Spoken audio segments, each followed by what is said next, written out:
Unraveling the magic of descriptive adjectives. Hello everyone. Welcome back to our series on English grammar fundamentals. Today, we're diving into the wonderful world of adjectives, specifically focusing on descriptive adjectives. As we all know, adjectives are words that describe or modify other words in a sentence.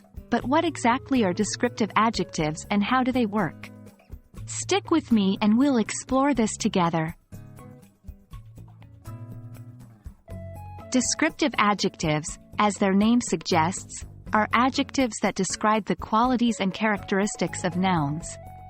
They bring our sentences to life by giving us more information about people, places, things, and ideas.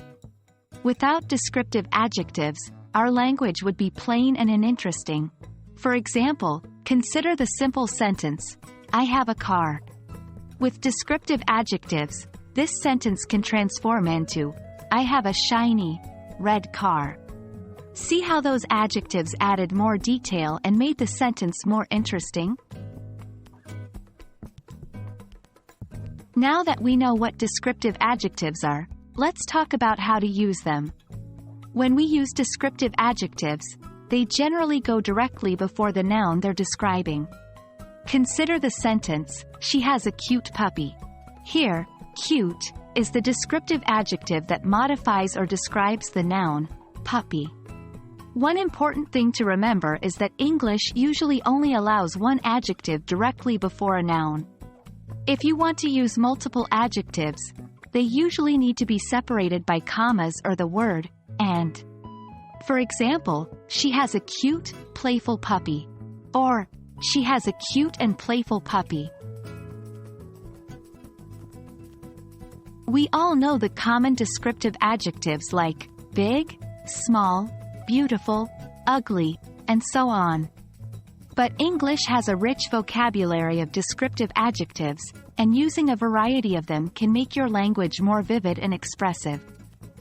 For instance, instead of always saying big, you can say massive, huge, enormous, gigantic, or colossal.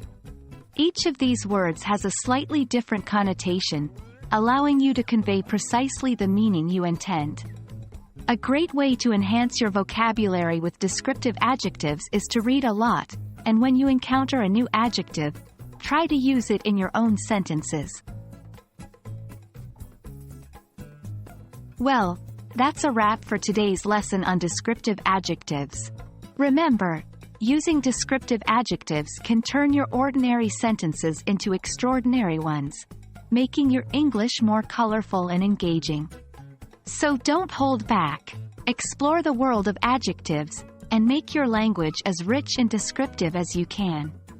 I hope this video has been helpful to you. Stay tuned for more lessons on English grammar fundamentals, and until then, keep practicing and happy learning.